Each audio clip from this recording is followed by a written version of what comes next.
j'avais deux thèmes que j'ai mis en un. Un thème, c'est collaborateur de Christ. Collaborateur de Christ dans son infinie plénitude. Collaborateur de Jésus, collaborateur de Christ dans son infinie plénitude. Actes des apôtres, chapitre 17, 24 à 25. Acte 17, 24 à 25, je lis la version du semeur. Amen, amen, amen. Acte 17, 24 à 25. Dieu qui a créé l'univers et tous ceux qui s'y trouvent, et qui est le Seigneur du ciel et de la terre, n'habite pas dans des temples bâtis des mains d'hommes. Il n'a pas besoin non plus d'être servi par des mains humaines, comme s'il lui manquait quelque chose. Au contraire, c'est lui qui donne à tous, qui donne à tous les êtres la vie, le souffle et toutes choses. Amen. Amen. Amen, amen. Collaborateur de Christ dans son infinie plénitude. Dieu est plénitude. Dieu est plénitude. Nous venons de le lire. Dieu n'a besoin de rien. Dieu ne manque de rien. Quand nous disons plénitude, Dieu n'a besoin de rien. Dieu n'a pas besoin de quelqu'un. Dieu n'a pas besoin de quelque chose. Dieu ne manque pas. Dieu ne manque pas non plus de quelque chose. Oh, en Dieu, il manque quelque chose. Il manque ceci. Il manque... Non. Dieu ne manque de rien. Dieu ne manque de rien. Dieu n'a besoin non plus de rien. C'est pour ça que l'apôtre Paul, quand il arrive à Athènes et tout, il explique aux Athéniens que le Dieu que nous servons, il n'est pas servi des mains humaines. On ne lui donne pas quelque chose, comme s'il lui manquait quelque chose. Il ne lui manque rien. Au contraire, c'est Dieu qui nous donne la vie, le mouvement, l'être. Tout ça nous vient de Dieu. Dieu ne manque de rien. Dieu donne. Et quand nous faisons des choses pour Dieu, ce n'est pas parce qu'il a besoin que nous faisons des choses pour lui. Non. Dieu n'a pas besoin, Dieu ne mange pas. Dieu ne boit pas de l'eau. Dieu n'utilise pas les dollars canadiens. C'est pour ça qu'il dit dans Psaume 50, si j'avais faim, est-ce que je te le dirais? Si j'avais besoin de quelque chose, est-ce que je te le dirais? N'est-ce pas? Dieu ne manque de rien. Dieu est plénitude. Dieu est plénitude. Ça veut dire, il n'a besoin de rien. Dieu a besoin de... Non, Dieu n'a pas besoin. Dieu a besoin de... Non, Dieu n'a pas besoin. Dieu manque de... Non, Dieu ne manque pas. Dieu n'a besoin de rien. Dieu ne manque de rien. Dieu n'a besoin de rien. Dieu ne manque de rien. C'est ce qu'on appelle plénitude. Et pour ça qu'on dit qu'il vit de par lui-même. Qui le fait vivre? Il vit de par lui-même. Autonomie totale. On peut dire que Dieu est indépendant. Dieu ne manque de rien. Dieu est plénitude. Mais cette plénitude, c'est une plénitude infinie. C'est pour ça que j'ai dit collaborateur de Christ, on va comprendre, dans son infinie plénitude. Dieu est grand.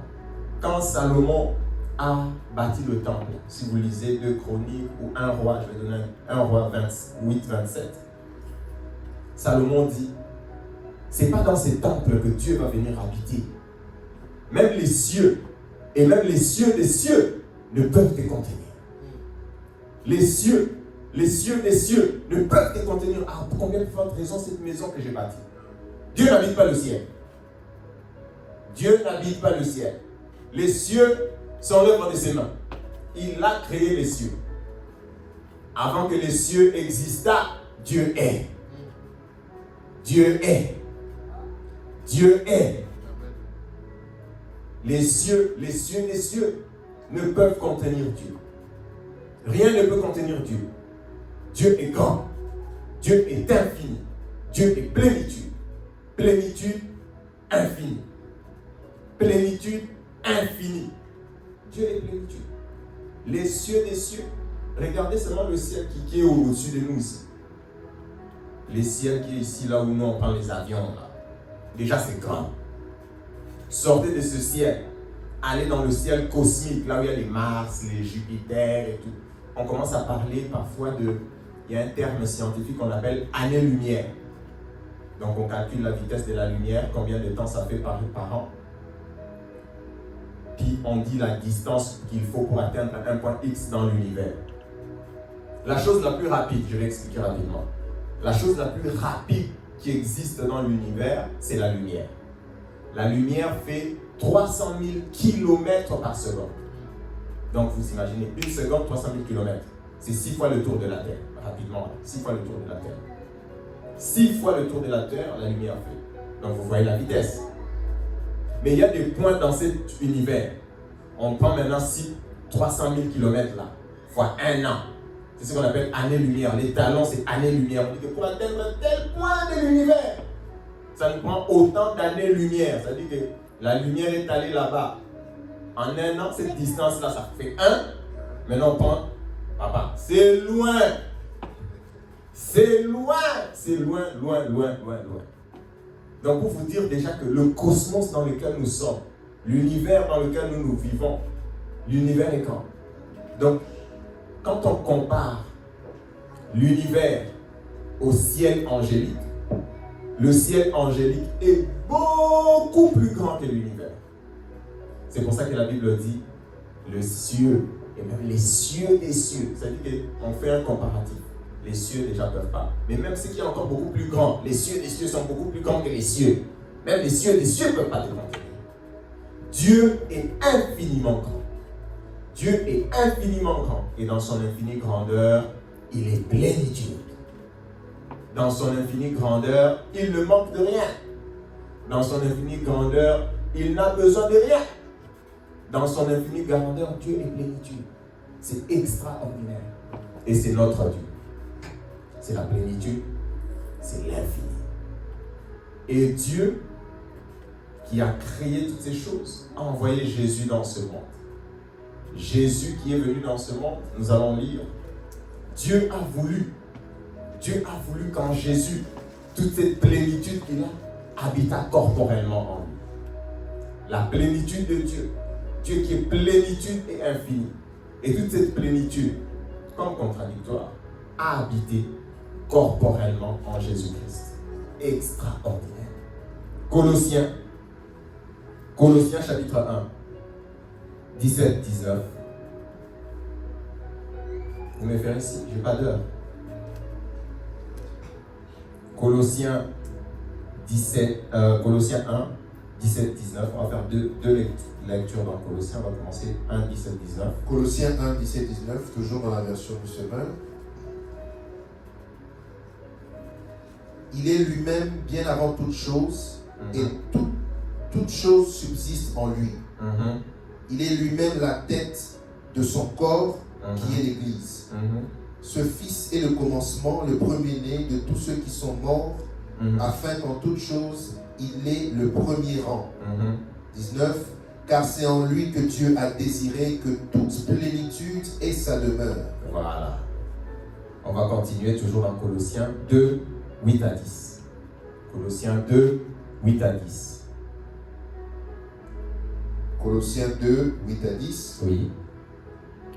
Veillez à ce que personne ne vous prenne au piège de la recherche d'une sagesse qui n'est que tromperie et illusion, qui se fonde sur des traditions toutes humaines, sur les principes élémentaires qui régissent la vie des gens de ce monde, mais non sur Christ. 8 à 10. 8 à 10. 9. Car c'est en lui, en Jésus, c'est dans son corps qu'habite toute la plénitude de ce qui est en Dieu. Amen. Verset 10. Et par votre union avec lui, vous êtes pleinement comblés, car il est le chef de toute autorité et de toute puissance. En lui, en Jésus, vous avez tout pleinement en lui. Vous avez tout pleinement en Jésus. Dieu a voulu que toute la plénitude habita en Jésus dans son corps. Et il y avait à cette époque l'apôtre écrivait parce qu'il y avait toutes sortes d'hérésies. Un peu aussi comme de nos jours.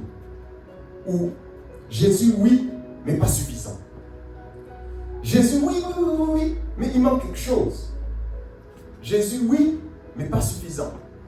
Donc à Colosse, là, dans l'église de Colosse, il y avait quand même des hérétiques. Il y a plein de gens qui disaient que, à part Jésus, il y avait encore d'autres êtres auxquels il fallait traverser pour arriver vers Dieu. C'est pour ça qu'il dit que faites attention Que personne dans la version Louis II fasse de vous sa proie.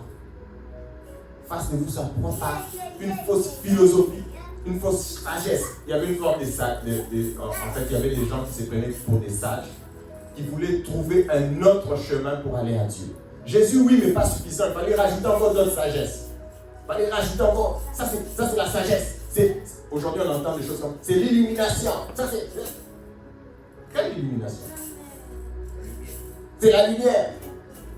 L'apôtre dit, et j'ai fait ma petite recherche dans 8 secondes, vous allez voir, c'est écrit que personne ne fasse de toi sa proie. Et dans d'autres versions, on dit la translation, la transcription, la traduction de ce mot proie. Que personne ne fasse de toi son butin. Que personne ne puisse te kidnapper. J'étais comme, wow. Que personne ne te kidnappe. Il y a des kidnappeurs là, des kidnappeurs vont te kidnapper. Tu vas devenir leur proie, leur butin de guerre. Ils vont te gagner. Tu es leur récompense. Fausse sagesse. Fausse sagesse. Jésus, oui, mais il faut rajouter une sorte d'intelligence pour aller à Dieu. Parce qu'à l'époque, là, quand on parlait de sagesse et de philosophie, c'était le moyen par lequel l'homme voulait se rendre à Dieu. Est-ce que Dieu existe donc par la sagesse? Toutes sortes de sagesse, on veut se rendre à Dieu. L'apôtre dit, faites attention à ces choses. Faites attention à toutes ces fausses sagesses. Faites attention à toutes ces fausses sagesses. Toute la plénitude de Dieu habite en Jésus. Et en lui, nous avons tout plein. Il n'y manque rien. Dieu ne manque de rien. Dieu n'a besoin de rien. Toute la plénitude, nous avons, nous, tout pleinement en lui. Il n'y a pas à rajouter une autre sagesse. Non. En Jésus, verset 19, vous avez, mes frères, tout pleinement en Jésus. Que personne ne fasse de vous, que personne ne vous kidnappe, que personne ne vous vole, que personne ne vous mette en prison par une fausse sagesse. Jésus, oui, mais, non, pas les mêmes. Tout pleinement en Christ. Tout pleinement en Jésus. Tout pleinement en Christ. Tout pleinement en Jésus. Amen. Amen. Nous avons tout en Jésus, mes frères. Nous avons tout en Jésus. Et aujourd'hui, je vais ouvrir une petite parenthèse parce que je vais en parler. Moi-même, je suis un grand adhérent du développement personnel. Déjà, le fait d'aller à l'école, c'est du développement personnel. Tu vois, tu étais une brute, tu vas à l'école, tu apprends des choses, tu grandis. C'est bien. Le développement personnel, c'est bien. Mais faites attention. Faites attention quand ça devient trop de sagesse qui ne sont pas mesurables. Sagesse qui n'est pas mesurable, ça veut dire quoi par exemple? On peut t'apprendre comment gagner de l'argent, on peut t'apprendre comment devenir ceci, etc., etc. Après ça devient non. Il faut que tu te concentres, il faut que l'univers, fausse sagesse. Fausse sagesse, faites attention.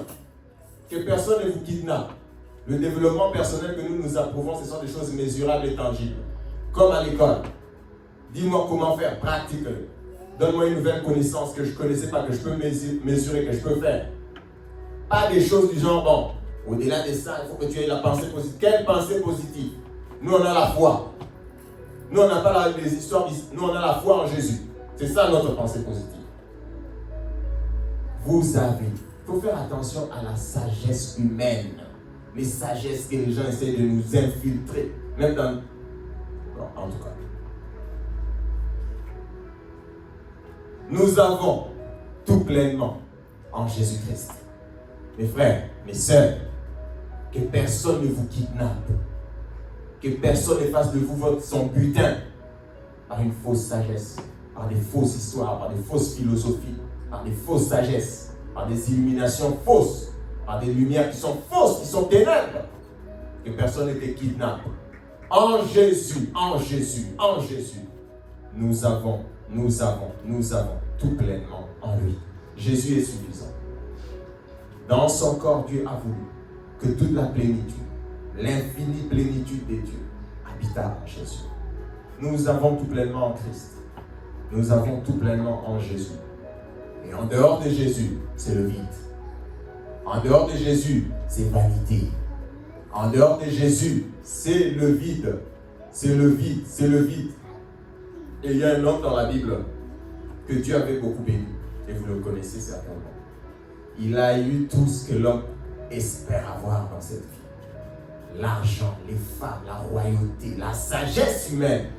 Mais à la fin de sa vie, il a dit que c'était vain. Que c'était du vide. C'était du vide, c'était du vide. Que ça n'avait pas de sens. Amen. C'est du vide. Tout ce qui est hors Jésus, c'est du vide. Tout ce qui est hors Jésus, c'est du vent. Tu peux avoir même l'argent, tout ça, comme Salomon. Je parlais de Salomon. Tu peux tout avoir, mais à la fin, c'est du vent. À la fin, c'est du vide. À la fin, c'est du vent. Plénitude, c'est en Jésus. Le vide, c'est en dehors de Jésus. Plénitude, c'est en Jésus. Le vide, c'est en dehors de Jésus. Amen. Amen, amen, amen, amen. Donc, tout ce qui est en dehors de Jésus, c'est le vide. C'est la vanité. C'est la vanité, c'est la vanité, c'est le vide. Mais nous, en Christ Jésus, nous avons tout pleinement. Tout, tout, tout et tout. Amen. Et donc, Jésus, quand il était sur terre, c'était la manifestation physique de la plénitude de Dieu. La manifestation de toute la grandeur de Dieu, de toute son infinité. C'est comme contradictoire. Mais Dieu a voulu que toute la plénitude de Dieu, si les cieux ne peuvent contenir Dieu, mais toute la plénitude de Dieu a habité en Jésus. C'est extraordinaire. Jésus est Dieu. Toute la plénitude de Dieu habita en Jésus-Christ. Donc Jésus marchant sur terre, c'était la plénitude de Dieu qui passait.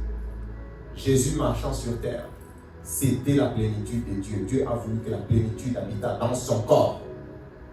Jésus marchant dans les Galilées, les Nazareth, c'était la plénitude de Dieu. Et donc notre Seigneur Jésus est venu. Il a fait sa mission. Il a fini sa mission. Il est allé au ciel. Il est reparti. Mais maintenant, où est la plénitude de Dieu dans ce monde? Où est la plénitude de Dieu? Nous allons le voir.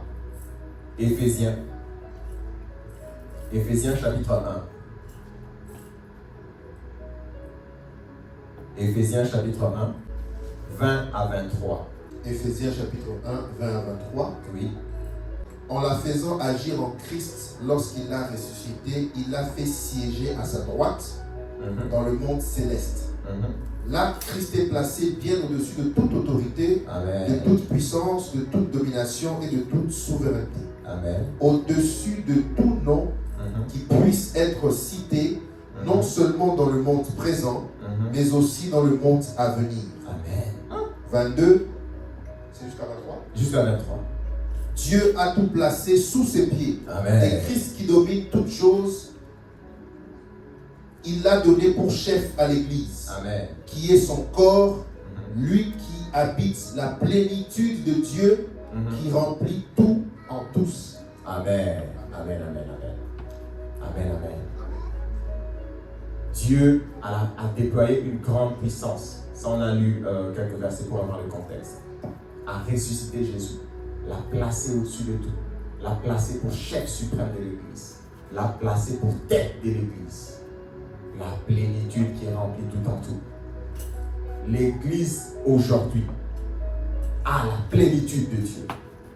L'Église aujourd'hui, la plénitude de Dieu, la plénitude se trouve dans l'Église.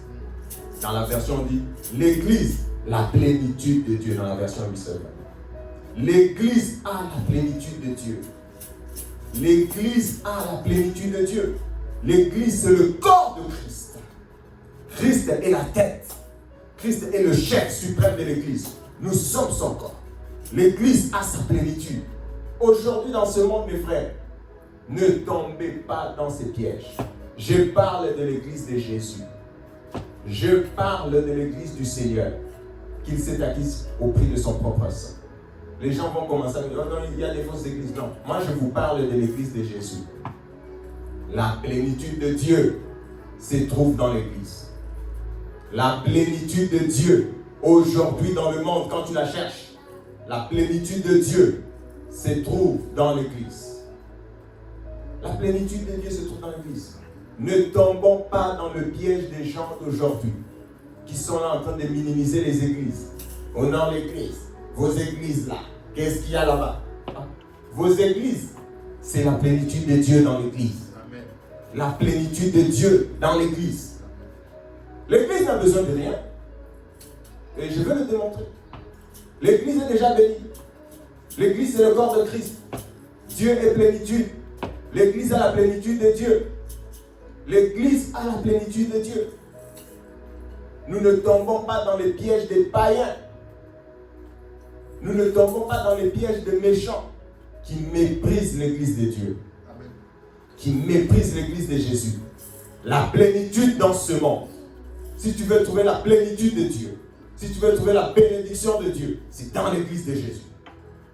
La plénitude de Dieu, la bénédiction de Dieu, se trouve dans l'église de Jésus. C'est dans son église. L'église, c'est le corps de Christ. Aujourd'hui, dans ce monde, la bénédiction se trouve dans l'église. La plénitude de Dieu, c'est dans l'église. Pas ailleurs. Il n'y a pas. Ailleurs, c'est le vide. Ailleurs, c'est vanité. Ailleurs, c'est le vin.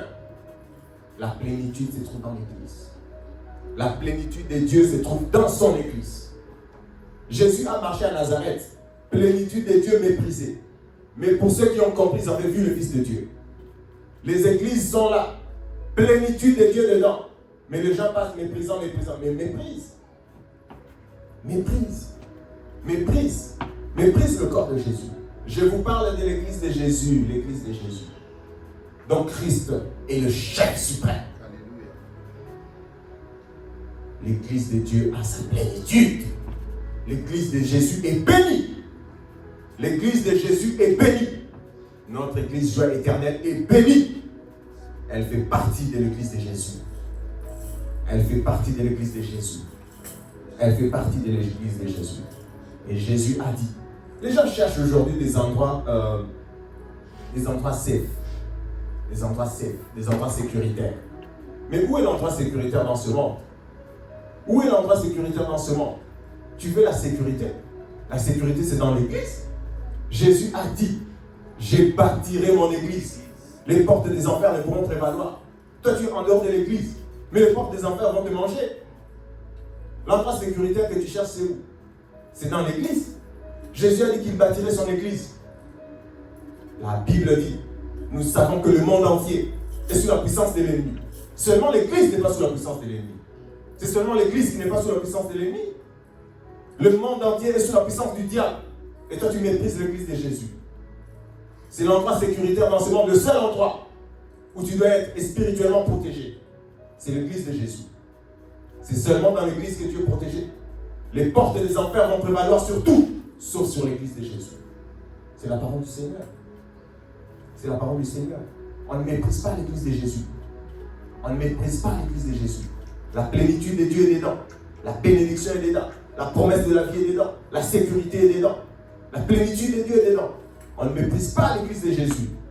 On ne méprise pas l'église de Jésus-Christ. C'est le corps de Christ. Et Jésus est le chef. Il est la pierre angulaire. Il est le chef suprême de notre église. Notre Seigneur Jésus. Donc Jésus a fait la promesse qu'il bâtit son église. Matthieu chapitre 16. Je bâtirai mon église, a dit le Seigneur. Les portes des enfers ne pourront prévaloir. Jamais. Quand tu es dans l'église, tu es en sécurité. Quand tu es dans une vraie église, comme notre église Joie Éternelle, tu es en sécurité. Quand tu es dans l'église, le corps de Christ ne peut être vaincu. Christ est ressuscité, c'est pour l'éternité. Amen.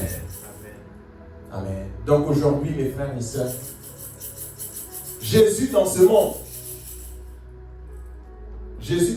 où est son attention? Jésus dans ce monde, qu'est-ce qu'il fait? Toi, tu es en train d'aller à gauche, à droite, d'aller à gauche, à droite. Où est Jésus dans ce monde? Jésus est à l'église, il est en train de bâtir. Toi, tu vas où? Où est l'attention de Jésus dans ce monde? Où est la priorité de Jésus dans ce monde? Où est Jésus dans ce monde? Jésus, il est où? Il est dans l'église. Il a dit que je bâtirai mon église. Jésus est en train de bâtir son église. Toi, tu vas où? Jésus, il n'est pas dans ta carrière. Il est en train de bâtir son église. Jésus n'est pas dans tes projets. Il est en train de bâtir son église. C'est là-bas qu'il y a la plénitude de Dieu. C'est là-bas qu'il y a l'attention. C'est là-bas qu'il a déployé sa grande puissance pour protéger ses saints. Jésus est dans son église. Son attention est sur son église. Son attention est dans son église. Son attention. Jésus bâtit son église actuellement. Il bâtit son église. Il est en train de bâtir son église. Il est en train de bâtir son église. Nous, on est où? Nous, on est où? On est où? Pendant que Jésus bâtit l'église, toi, tu es où? Pendant que Jésus, son attention, ses bénédictions, sa puissance, il la met dans l'église. Toi, tu es où? Tu tombes comme les gens qui ne croient pas? Tu tombes comme les gens qui ne croient pas? Qui méprisent l'église, qui méprisent donc le Christ, qui méprisent l'église, qui méprisent le Christ. Mes frères, je vais vous montrer un verset. Je vais vous montrer un verset. Psaume. Vous allez voir. Hein? Psaume 69, 9 à 10. Psaume 69, 9 à 10. Me voilà devenu étranger pour mes frères. Oui, on parle du Christ prophétiquement. Et comme un inconnu pour les fils de ma mère. Les Juifs l'ont rejeté. L'amour que j'ai pour ta maison est en moi comme un feu qui me consume. Et les insultes des hommes qui t'insultent sont retombées sur moi. L'amour, on s'arrête là. On parle de Christ, on va le voir. L'amour que j'ai pour ta maison me consume. L'amour, à l'époque c'était le temps. Ça c'est dingue. L'amour que j'ai pour ta maison me consume et en moi comme un feu. Et les insultes des gens sur toi retombent sur moi. Ça veut dire quoi? Quand les gens insultent Dieu, lui se sent fâché. Quand les gens insultent Dieu, lui il est en colère. Il est en colère. Parce qu'il a l'amour pour la maison de Dieu. Et quand on insulte Dieu, il est fâché. Et on va voir ça avec le Christ. La seule fois où le Christ a démontré la colère, c'est quand il a senti la maison de Dieu insultée, profanée. Et ces versets ont été cités dans le Nouveau Testament. Jean chapitre 2. Jean chapitre 2, on va lire, pour avoir le contexte, on va lire 13 à 17. Jean 2, 13 à 17. Jean chapitre 2, verset 13 à 17. Oui, amen. Le jour où les Juifs célébrèrent la fête de la Pâque était proche, et Jésus se rendit à Jérusalem. Il trouva dans la cour du temple des marchands de bœufs, des brebis et des pigeons, ainsi que des changeurs d'argent installés à leur comptoir. Alors il prit des cordes et en fit un fouet et les chassa tous de l'enceinte sacrée avec les brebis et les bœufs. Il jeta par terre l'argent des changeurs et renversa leur comptoir. Verset 16. Puis il dit aux marchands des pigeons: ôtez cela d'ici, c'est la maison de mon Père. N'en faites pas une maison de commerce. Verset 17. Les disciples se souvinrent alors de ce passage de l'Écriture. L'amour que j'ai pour ta maison, ô Dieu, est en moi comme un feu qui me consume. Amen. Ils ont cité le psaume. Quand il a vu cette insulte-là, l'amour là qui bouillonne là, même Jésus. Si vous lisez la Bible, il n'y a nulle part où Jésus se fâche comme ça. Il n'y a nulle part où Jésus se fâche.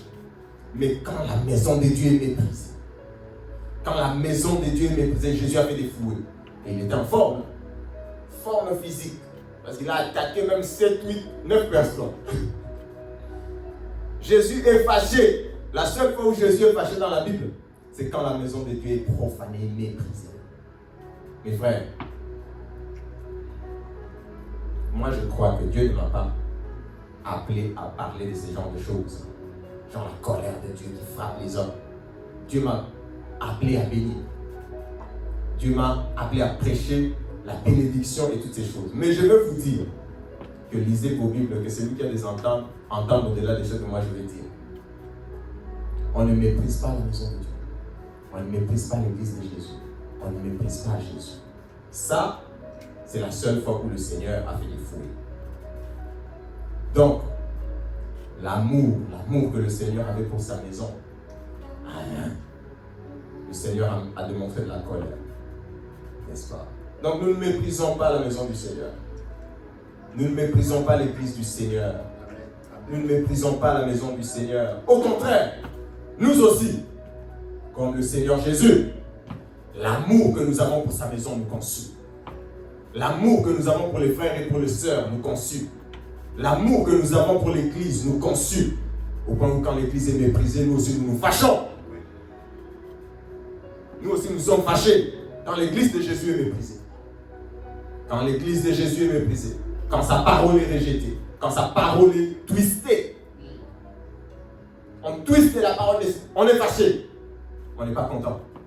Nous aussi on n'est pas content. Parce que l'amour que nous avons pour le Seigneur nous consume. L'amour que nous avons pour les frères, les âmes qu'il s'est acquises au prix de son sang précieux, cet amour aussi nous consume. Et nous n'acceptons pas que les gens puissent les prendre et les amener en enfer. L'amour que nous avons pour le Seigneur nous consume. Pour sa maison, pour ses bien-aimés, pour ses frères, que le Seigneur, pour lesquels le Seigneur a versé son sang précieux, pour lesquels le Seigneur a été humilié, mort nu, etc., frappé. Que ces gens-là soient plus juste comme ça. Par une fausse philosophie, pendant qu'il y a tout pleinement en Jésus. Amen. Amen. Amen. Amen. L'attention de Jésus, la gloire de Jésus, sa puissance, se trouve dans l'église, mes frères. Je vous le dis encore, Jésus a marché, il était méprisé. Jésus a marché plénitude de Dieu, a marché sur cette terre méprisée. L'église de Jésus dans ce monde est méprisée. Mais nous savons que c'est la gloire, la plénitude de Dieu. La plénitude de Dieu, la plénitude de Dieu. Il y a un verset, il y a un passage qui me vient, on ne va pas le lire. Le royaume des cieux est comme un trésor caché dans une terre vague, dans une terre inutile. Mais celui qui l'a trouvé va vendre tout ce qu'il a. Viens acheter cette terre-là. On va lui poser la question, mais pourquoi tu peux vendre tout ce que tu as pour venir acheter une terre inutile? Lui dit que dans cette terre-là, il y a un trésor caché. Le royaume des cieux est comme un trésor caché dans une terre vaine. Celui qui l'a trouvé va vendre tout ce qu'il a. Une terre inutile. Celui qui l'a trouvé va vendre tout ce qu'il a. Et va venir acheter. On va lui dire, mais pourquoi tu viens acheter cette terre? Cette terre où il n'y a rien dit, il y a un trésor caché. Il y a un trésor caché. Que Dieu nous aide. Que Dieu nous aide. Que Dieu nous aide. Que Dieu nous aide. L'attention de Jésus, la puissance de Jésus est déployée dans son Église. Sa gloire est dans son Église. Et les portes des enfers ne prévaudront jamais contre l'Église de Jésus. Alors jamais au grand jamais. 1 Corinthiens. 1 Corinthiens, chapitre 3. C'est ici qu'on a trouvé le titre de notre prêche. 1 Corinthiens 3, verset 9. 1 Corinthiens 3, verset 9.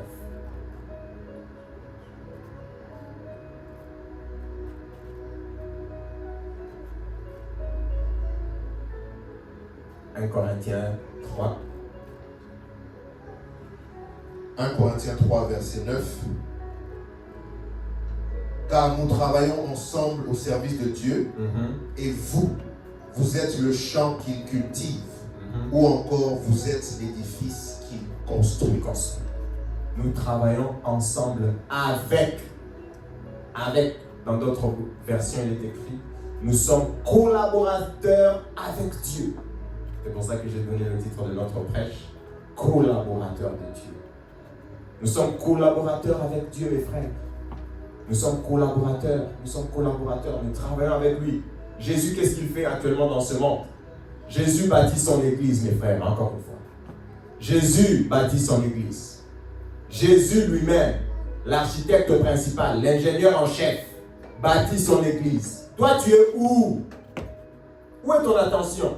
Jésus bâtit son église. Et son église, c'est nous, l'édifice qu'il est en train de construire. Je parle de l'église de Jésus. Jésus bâtit son église. Et ici, je voudrais dire, vous savez, ça fait combien de temps que Jésus bâtit son église? Jésus, ça fait 2000 ans qu'il... Jésus ne bâtit pas des églises. Toutes ces églises ici font partie de l'église de Jésus. Donc, Jésus n'a pas dit qu'il bâtirait des églises, tout ça. Non. Jésus bâtit son église, une église dont il est le chef suprême. Donc il est le chef suprême. Jésus bâtit son église. Jésus bâtit une église. Ça fait combien de temps que Jésus bâtit l'église? Plus de 2000 ans. Plus de 2000 ans. Les fondations ont déjà été posées. Jésus est lui-même la pierre principale de l'angle. Les 12 apôtres. Les 12 apôtres. Les 12 apôtres. Les 12 apôtres. Ça, c'est un enseignement pour une autre fois, mais bon. Je vais faire une petite incursion. Les 12 apôtres sont les fondements de l'église de Jésus. Ça fait 2000 ans que Jésus construit son église. Et aujourd'hui, nous, pour nous, Jésus n'a pas besoin de nous. C'est comme quand tu as ton enfant. Je disais tantôt au début, Dieu est plénitude, il n'est pas servi par les hommes. Quand tu as ton enfant, tu viens de faire les courses et tout, tu arrives à la maison, tu portes ton sac, puis lui aussi veut porter avec toi. Et tu lui donnes un peu, là, tu lui donnes un peu. Lui aussi pense qu'il porte, mais en fait, la grosse charge, qui la porte? La grosse charge de bâtir l'église, c'est Jésus qui la porte.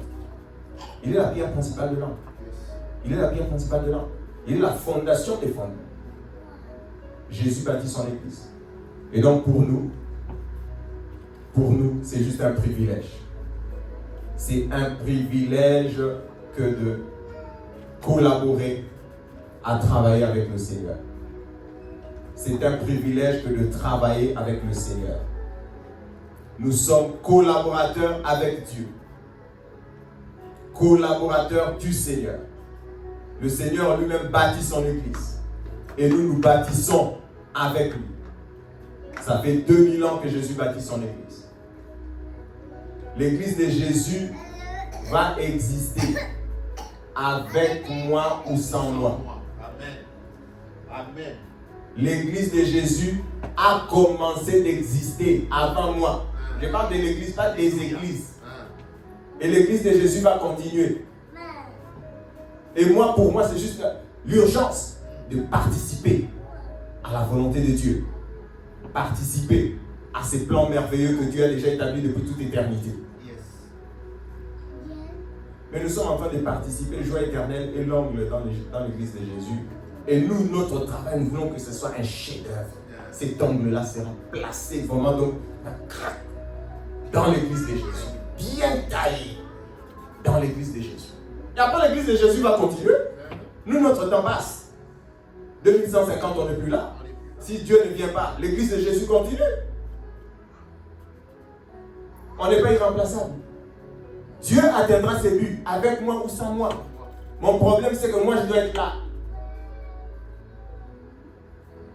Dieu est plénitude, il n'a pas besoin de quelqu'un. Il manque de rien. Avec toi ou sans toi, l'église de Jésus va continuer. Joie éternelle, c'est l'ongle, encore une fois, dans l'église de Jésus. Et nous, collaborateurs du Seigneur qui a déjà commencé à bâtir son église, nous allons travailler à bien placer cette affaire, que ce soit un vrai chef-d'œuvre, bien taillé, bien placé, bien propre. Et puis nous ferons notre temps et puis nous passerons. Amen. Amen. Amen. Jésus, la gloire de Jésus, la plénitude de Dieu est dans son église, mes frères. Ne méprisons pas. Ne méprisons pas l'église de Jésus. Ce que nous faisons dans l'église pour l'église de Jésus, ce que nous faisons pour l'église de Jésus, Dieu n'en bénéficie même pas. C'est pour nous-mêmes. C'est pour nous-mêmes. Ce que tu fais dans l'église, ce que tu fais pour l'église de Jésus, c'est pour toi-même. Et on va le voir. On va le voir. La promesse qui avait été faite. La promesse qui avait été faite à Abraham. Cette promesse-là s'accomplit aujourd'hui dans l'église. Et on va lire, on va comprendre, on va bientôt clôturer. Genèse chapitre 12. La bénédiction, les promesses qui ont été faites à Abraham, on va en voir une très importante. Genèse chapitre 12. Genèse chapitre 12. À partir du verset 1er, on va s'arrêter, je dirais quand on va s'arrêter. L'Éternel dit à Abraham, Va, quitte ton pays, ta famille et la maison de ton père pour te rendre dans le pays que je t'indiquerai. Je ferai de toi l'ancêtre d'un grand peuple. Je te bénirai, je ferai de toi un personnage renommé et tu deviendras une source de bénédiction pour d'autres. Je bénirai ceux qui te béniront et je maudirai ceux qui t'outrageront, qui te maudiront. Toutes les familles de la terre seront bénies à travers toi. Amen, amen, amen. On peut s'arrêter là. Ce qui nous intéresse ici, c'est le verset 3. Dieu a dit à Abraham, je bénirai tous ceux qui te béniront. Et je maudirai, dans la version 8 secondes, tous ceux qui te maudiront. En fait, imagine que tu as Abraham devant toi et que tu as cette vérité. Quand tu bénis Abraham, tu le bénis pourquoi? Tu fais ça pour qui? Pour lui ou pour toi? Tu fais ça pour toi-même. Et cette promesse est descendue sur Israël.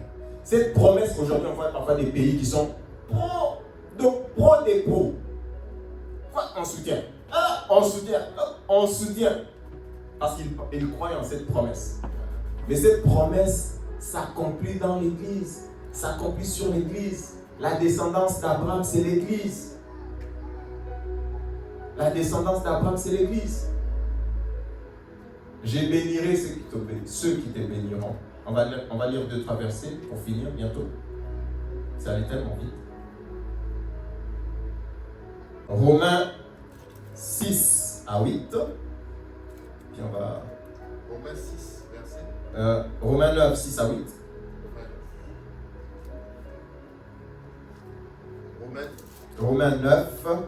Romains 9, 6 à 8. Oui. Ce n'est pas que la parole de Dieu soit restée sans effet, car ce ne sont pas tous ceux qui descendent du patriarche Israël qui constituent Israël. Vous avez bien entendu? Et ceux qui descendent d'Abraham ne sont pas tous ses enfants. Car Dieu dit à Abraham, c'est par Isaac que te sera suscitée une descendance. Ce ne sont pas tous ceux qui descendent d'Israël. Verset 8. Amen. Oui, vas-y. C'est jusqu'à 9. Verset 8.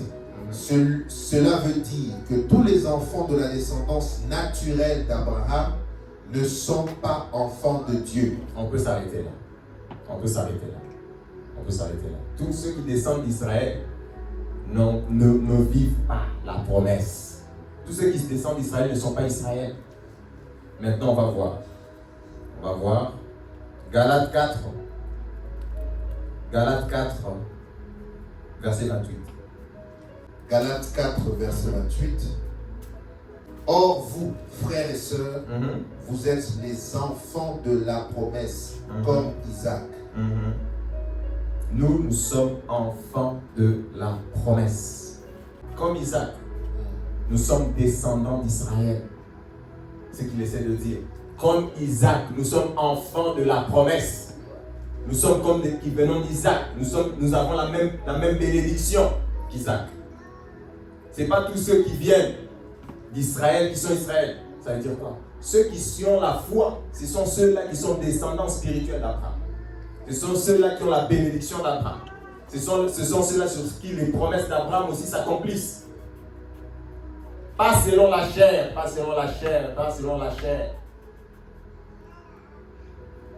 On ne va pas parler de ça, je pense qu'on a déjà parlé de ça une fois ici. La bénédiction d'Abraham, comment elle s'accomplit dans l'Église. Dieu a promis à Abraham, il lui a dit. Et cette bénédiction, il a dit, ceux-là qui te béniront seront bénis. Quand tu bénis l'Église, tu es béni toi-même. Tu fais ça pour toi-même. Dieu n'a besoin de rien. Dieu n'a pas besoin de nous. L'Église de Jésus va continuer. Avec ou sans nous, Dieu atteindra ses buts. Mais nous le faisons pourquoi? Nous le faisons pour être bénis. Nous participons à son plan. Nous collaborons avec le Seigneur. Le Seigneur y bâtit. Et nous venons dans son champ. Nous bâtissons avec lui. Il nous donne la direction. Il nous donne des oukases. Il nous donne des directives. Et nous bâtissons avec le Seigneur. Pourquoi nous le faisons? Parce que le Seigneur ne peut pas bâtir sans nous. Le Seigneur bâtit son Église. Mais nous le faisons. Nous bénissons l'Église. Pourquoi nous bénissons l'Église? Parce que nous voulons nous-mêmes être bénis. Parce que cette bénédiction-là revient sur nous. Quand tu bénis Abraham, tu es béni toi-même. L'église a cette bénédiction. Quand tu bénis ton église, l'église de Jésus, tu es béni toi-même. Tu es béni toi-même. Tu es béni toi-même. Quand tu donnes à Abraham, tu es béni toi-même. Quand tu donnes à l'église, ton temps, ton énergie, tes prières, tes ceci, tu es béni toi-même. Ça revient sur toi-même. C'est toi-même qui le reçois. C'est toi-même qui le reçois. Ça revient sur toi-même. Amen. Donc la joie éternelle, moi j'ai une demande express à faire. Bénissez l'église. C'est pour vous-même. Priez pour l'église. Et la première bénédiction que je demande pour l'église, parce que les gens souvent, ils commencent. La première bénédiction que je demande pour l'église, c'est la prière. La prière. La prière. La prière. La prière. Ces prières-là reviennent sur toi. Ces prières-là reviennent sur toi. Quand on entre dans ces lieux où nous nous réunissons, je voudrais vraiment qu'on puisse avoir une culture. Quand tu entres, cherche pas gauche-droite, bénis d'abord l'église. Bénis l'église. Prie pour l'église. Prie pour son pasteur. Prie pour ceci, pour cela. Quand tu vois un vide, prie. Ce que nous demandons ici, c'est la prière. La prière, la prière, la prière. Bénis l'église. Dans ton temps personnel, bénis l'église. Ça revient sur toi. Ça revient sur toi. Ça revient sur toi. Ça revient sur toi. Ça revient sur toi. Bénis l'église. Bénis l'église. Prie pour l'église. Ce que nous demandons, voilà notre demande urgente et pressante. Laquelle elle est? La prière. La prière. Prie pour l'église. Prie pour l'église. Bénis l'église. Qu'est-ce qui manque dans l'église? Il manque ça. Prie, Seigneur, pour voir. Qu'est-ce qui... Tu as des yeux, tu vois. Seigneur, qu'est-ce qu'il y a? Prie pour l'église. Prie pour l'église. Prie pour l'église. Prie pour l'église. C'est ta propre bénédiction. C'est ta propre bénédiction. L'église n'a pas besoin de ça. Dieu atteindra ses buts, mes frères. Avec tes prières ou sans tes prières. Dieu atteindra ses buts. C'est pour toi. C'est pour toi-même. Dieu que nous servons n'a besoin de rien ni de personne. Acte des apôtres. Lui qui donne à tous la vie, le mouvement et l'être. Pendant que vous pensez le servir, en fait c'est lui qui vous donne. Pendant que vous pensez donner à Dieu, en fait c'est lui qui vous donne. Pendant que vous pensez que j'ai fait pour Dieu, en fait c'est lui qui te donne. Amen. Amen. Amen. C'est Dieu qui nous donne. Dieu n'a pas besoin de nous. Il peut se passer de nous. Amen. Amen, amen. Amen. Bénissons l'église, c'est une demande pressante. Bénissons l'église par la prière, la prière, la prière, la prière. Priez pour l'église. Priez pour l'église. Priez pour l'église. Priez pour l'église. C'est notre bénédiction. Ce que nous faisons, ce que je fais moi, c'est pour moi-même. Je sais que ça revient sur moi. Je sais que ça retombe sur moi. Je sais que ça revient. Dieu n'a pas besoin de ça. Ça revient sur moi. Ça revient sur moi. Jésus bâtit sur son église. Jésus bâtit son église, mes frères. On va clôturer. Galates chapitre 6, verset 16. Galates chapitre 6, verset 16, pour que vous puissiez encore clarifier ça. Galates 6. 6, 16. Galates 6, 16. Oui. Que la paix et la compassion de Dieu soient accordées à tous ceux qui suivent cette règle de vie et à Israël de Dieu. L'Israël de Dieu. Quel est l'Israël de Dieu? À qui Dieu donne la paix et la grâce. L'Israël de Dieu, c'est l'Église. Tous ceux qui descendent d'Israël ne sont pas Israël. L'apôtre, ici, si vous lisez, vous connaissez le contexte de Galates. C'était la judaïté contre l'Église, la judaïté contre la foi. Et il dit paix et grâce. Pas l'Israël qui veut rester dans le judaïsme, mais à l'Israël de Dieu. C'est quoi l'Israël de Dieu? L'Israël de Dieu, c'est l'Église. Paix et grâce à l'Israël de Dieu. Paix et grâce à l'Israël de Dieu. L'Israël de Dieu, c'est l'Église. L'Israël de Dieu, c'est l'Église. L'Israël de Dieu, c'est l'Église. Paix et miséricorde sur tous ceux qui écoutent cette parole aujourd'hui. Paix et miséricorde sur l'Israël de Dieu que nous sommes. Paix et miséricorde sur tous ceux qui écouteront ces paroles. Paix et miséricorde, paix et miséricorde, paix et miséricorde sur l'Israël de Dieu, sur l'Église de Jésus. Paix et miséricorde, paix et miséricorde, paix et miséricorde, paix et miséricorde, paix et miséricorde sur ceux qui valorisent l'Église de Jésus. Sur ceux qui valorisent l'Église de Jésus. Collaborateurs de Christ. Collaborateurs de Christ dans son infinie plénitude. Nous allons prier. Nous allons prier. Nous allons prier pour deux choses. Nous allons avoir deux sujets de prière. Le premier sujet de prière, c'est comme Jésus. Comme Jésus. Nous sommes devenus témoins de sa résurrection. Pourquoi nous sommes devenus témoins? Parce que nous défendons Jésus. Toutes les insultes qui sont faites contre Dieu, c'est contre nous. Nous, on les ressent comme ça. Nous allons prier pour que le psaume 69 s'accomplisse en nous. Que le zèle de la maison du Seigneur nous brûle. Que le zèle de la maison du Seigneur nous brûle. Que le zèle de la maison du Seigneur soit brûlant en nous. Que le zèle pour le salut des âmes soit brûlant en nous. Que le zèle pour la guérison des malades soit brûlant en nous. Que le zèle de la maison du Seigneur, que le zèle brûle en nous. Puis nous allons prier. Deuxième sujet, nous allons faire tout en un. Nous allons prier, nous allons bénir l'Église. Nous allons bénir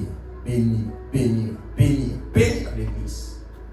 Nous ne méprisons pas l'Église. Nous ne méprisons pas l'Église. Nous allons prier. Nous allons nous lever, s'il vous plaît. Nous allons prier. Et le zèle de la maison de Dieu, les zèles pour les âmes, les zèles pour tous, soit brûlant. Nous allons prier. Au nom de Jésus. Au nom de Jésus, au nom de Jésus, au nom de Jésus. Au nom de Jésus, au nom de Jésus, au nom de Jésus. Au nom de Jésus, au nom de Jésus de Nazareth. Au nom de Jésus, le zèle pour ta maison. Le zèle pour ta maison, le zèle pour l'Église, le zèle pour les âmes, le zèle pour le salut, le zèle, Seigneur, un amour brûlant,